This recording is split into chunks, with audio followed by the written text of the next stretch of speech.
السلام علیکم، میں شاہد حسین ہوں، اس وقت سندھ ہائی کورٹ میں موجود ہوں۔ سندھ ہائی کورٹ کے سیکیورٹی کے انچارج محمود صاحب ہمارے ساتھ موجود ہے۔ محمود صاحب کی ویڈیو اس وقت وائرل ہوئی جب دعا زہرا کو 2 بار سندھ ہائی کورٹ میں پیش کیا جاتا رہا۔ بہت سارے لوگوں نے ویڈیوز بنائی اور ان کی کردار کشی کی۔ ان کردار کشی کرنے والوں میں سے میں بھی کچھ شامل تھا، لیکن اس کی میں پہلے بھی معذرت کر چکا ہوں، آن ریکارڈ بھی معذرت کرتا ہوں۔ بہت غلط الفاظ استعمال کیے گئے۔ سر، بہت زیادہ لوگ جو سوشل میڈیا پہ اس بات کو ایک تو جاننا چاہتے ہیں کہ آپ ہوتے کہاں ہیں، آپ کی ذمہ داری کیا ہے، آپ کب سے پولیس میں ہیں؟ میں 1986 سے پولیس میں ہوں اور پچھلے 9 ماہ سے یہاں پر سندھ ہائی کورٹ میں as A D S P security in charge موجود ہوں، اور میری ذمہ داری میں شامل ہے کہ کورٹ پرمیسز کے اندر اگر کوئی بھی آئے گا تو اس کو سیکیور طریقے سے کورٹ میں پیش کرنا اور سیکیور طریقے سے اس کو کورٹ کی پرمیسز سے واپس بھیجنا، یہ میری ذمہ داریوں میں شامل ہے۔ سر، دعا زہرا کی جب پیشی تھی، ظاہر ہے یہی جیسے آپ دوسری چیزوں کی سیکیورٹی دیتے ہیں، وہ بھی آپ کی مخصوص ایک ڈیوٹی لگائی گئی تھی، تو ایسی کیا وجہ تھی کہ آپ لوگوں کو جذباتی نظر آ رہے تھے، کافی آپ غصے میں نظر آ رہے تھے؟ بہت سارے لوگ اسی وجہ سے آپ کے جو سیکیورٹی دے رہے تھے اسی حساب سے آپ کی کے اوپر انگلیاں بھی اٹھا رہے ہیں کہ بحیثیت انسان، بحیثیت پولیس والا، بحیثیت باپ، کچھ تھوڑا سا آپ کو رویہ نرم رکھنا چاہیے تھا۔ دیکھیے گا اس دن ہوا کیا کہ 7 تاریخ کو ایک ویڈیو وائرل ہوئی تھی جس میں دعا زہرا کے ماموں تھے یا انکل تھے، انہوں نے باقاعدہ ویڈیو کے اندر دھمکی دی تھی کہ 8 تاریخ کو دعا کو یہاں سے دیکھتے ہیں کون لے کر جائے گا۔ یہ ایک بالکل تھریٹ تھا جو انتہائی خطرناک تھا اور کچھ بھی ہو سکتا تھا، تو اس کو سیکیور طریقے سے لے کے آنا، لے کے جانا، اور اس دن میں نے اپنی اسٹریٹجی کے تحت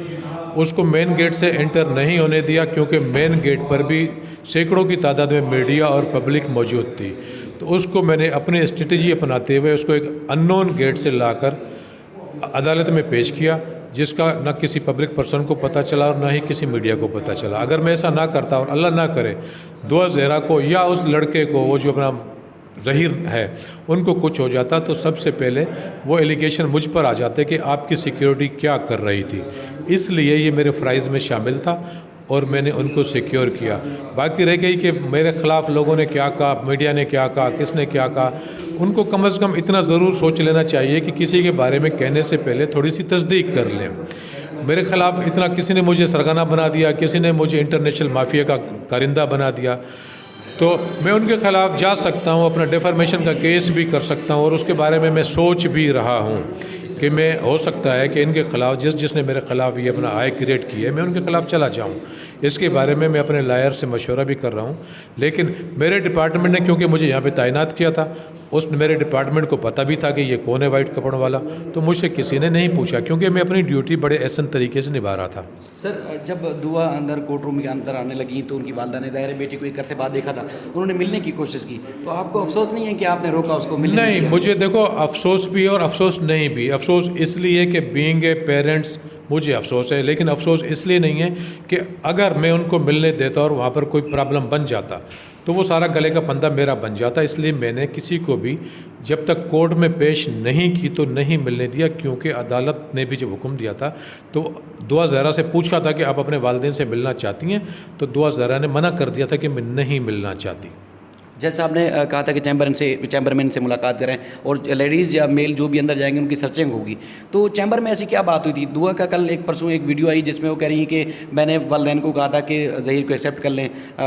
اس کو قبول کر لیں، معافی دے دیں، صلح کر لیں، اور والدین کہتے ہیں کہ وہ ساتھ جانا چاہتی تھی، جج صاحب نے بات نہیں سنی اور پولیس والے ان کو گھسیٹ کے لے گئے، تو آپ اندر تھے، کیا بات؟ دیکھیے گا، میں صرف اندر نہیں تھا، چیمبر میں عدالتی حکم پر ملاقات ہوئی تھی ان کی، اور جو یہ کہتے ہیں کہ 3 منٹ ملاقات ہوئی، 13 منٹ تک یہ ملاقات چلی تھی، اور میرے علاوہ بھی مجھ سے سینئر افسران بھی اندر موجود تھے، اور کورٹ کے حوالدار وائٹ کپڑوں والے وہ بھی موجود تھے، لیڈیز پولیس بھی موجود تھی۔ دعا کی والدہ نے اور خالہ نے فزیکلی اپنے دوپٹے اس کے پیروں میں ڈالے کہ آپ کورٹ میں جا کے بول دیں کہ میں والدین کے ساتھ جانا چاہتی ہوں، جس پر دعا نے کہا کہ میں آپ لوگوں کے ساتھ نہیں جانا چاہتی، آپ ظہیر کے ساتھ صلح کر لیں تو اچھی بات ہے، اور دعا نے کہا کہ میں آپ لوگوں کے ساتھ نہیں جاؤں گی، میں ظہیر کے ساتھ جاؤں گی۔ جب ملاقات ختم ہونے کے بعد حوالداروں نے کہا کہ جی آپ لے جائیں ان کو، جس پر میں اس کو سیکیور طریقے سے باہر لے کر آ رہا تھا، تو دعا کے والد نے مجھے کہا کہ آپ اس کو اتنی سیکیورٹی کیوں دے رہے ہیں، آپ کی کیا لگتی ہے؟ تو میں نے کہا کہ یہ میری بیٹیوں جیسی ہے، کیونکہ ہر لڑکی یا لڑکا یا کوئی بھی بندہ وہ اسٹیٹ کی والدین اور بیٹے بیٹیوں کی طرح ہی ہوتی ہے، تو میں بھی اسٹیٹ کا ایک ادنا سا ملازم ہوں، تو مجھے اس کی سیکیور کرنا میری ذمہ داری تھی، اور میں نے کہا کہ یہ میری بیٹیوں جیسی، اس کے لیے میں اس کو سیکیور طریقے سے لے کے جا رہا ہوں. جس کو دعا کے والد نے کہا کہ جی یہ تو اپنا، اس نے کہا کہ جی میں تو اس کا والد ہوں، جو کہ اس نے غلط بیانی سے کام لیا. لیکن اس نے جو غلط بیانی کی اس کے لیے اللہ اس کو بہتر طریقے سے جانتا ہے، اور اللہ اس کا اجر دے گا جو اس نے غلط بیانی میرے خلاف کی. سر یہ دعا کے کیس کے دوران جب احتجاج چل رہے ہیں مختلف جگہوں پر، تو ایک بارش شخص آیا احتجاج کے وہاں کنٹینر پہ چڑھا، اور اس نے کہا کہ آپ نے ان کی 2 بیٹیوں کو، بیوی کو لے گئے اور پنجاب لے گئے، اور بہت بڑے ایک مافیا اور سرگرنے ہیں اس کے، اور اس کے رکن ہیں، تو آپ سے وہ بہت زیادہ اس کو شکوہ تھا. تو اس وجہ سے لوگوں کی اور یقین پختہ ہو گیا تھا کہ واقعی کوئی نہ کوئی گڑبڑ ہے. تو اس شخص کو جانتے ہیں وہ کون ہے؟ دیکھیے گا، بات یہ کہ میں سندھ پولیس میں ملازمت کرتا ہوں پچھلے 36 سال سے، اور 28 سال سے کراچی میں تعینات ہوں. اب اس شخص نے آ کر ایک یہ اپنا بیان دیا کہ جی قصور ہائی کورٹ میں صرف میڈیا کے لوگوں سے یہ پوچھنا چاہتا ہوں کہ کبھی کسی نے اس سے پوچھنے کی کوشش کی کہ قصور میں تو کوئی ہائی کورٹ ہی نہیں ہے. تو کیا میڈیا نے یہ جاننے کی کوشش کی کہ قصور میں ہائی کورٹ نہیں؟ اور آپ کس طرح کہہ رہے ہیں کہ قصور ہائی کورٹ میں اپنا میں گیا تھا، وہاں سے پٹیشن کی اور قصور ڈی پی او کو حکم ملا. تو نہ میں اس شخص کو جانتا ہوں، نہ مجھے اس کا پتہ ہے. غلط بیانی سے لوگ کیا سے کیا بنا رہے ہیں، میڈیا پرسن نے بھی مجھے کیا سے کیا بنا دیا. تو اس کے بارے میں تو میں کچھ بھی نہیں کہہ سکتا. اللہ میاں اس کو خوش رکھے کہ اس نے مجھے اس قدر میرے خلاف ایلیگیشن لگا دیے. میں اس کے لیے بھی سوچ رہا ہوں کہ اس کے خلاف میں ڈیفرمیشن کے کیس میں ہائی کورٹ میں انشاءاللہ پٹیشن داخل کروں گا. سر آپ کا بہت شکریہ. ویسے مہدی کاظمی صاحب کو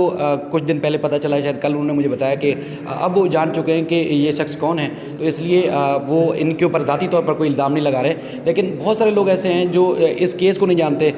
سچویشن کو نہیں جانتے، عدالتوں کی جو رپورٹنگ کا طریقہ کار ہے اس کو نہیں جانتے، اور لاہور میں اور مختلف جگہوں پر صرف سفید کپڑوں والا لے کے مشہور کر دیا بہت حد تک. بہرحال میں نے پہلے بھی ان سے معذرت کی اور ابھی بھی معذرت کر رہا ہوں کہ بہت ساری چیزیں ایسی رپورٹ ہو گئیں اس کیس کو لے کے جس میں جذبات زیادہ اور جو قانونی راستہ تھا وہ بہت زیادہ کم تھا. بہرحال آپ بھی بہت غصے میں، لیکن جن کی بیٹی گئی وہ بھی بہت غصے میں. اب عدالتی فورم ہے، وہ کیس کو جس طرح وہاں پروسیڈ کر رہے ہیں اس کو اس طرح بھی رپورٹ کریں گے. آپ کا بہت شکریہ سر، آپ نے ٹائم دیا.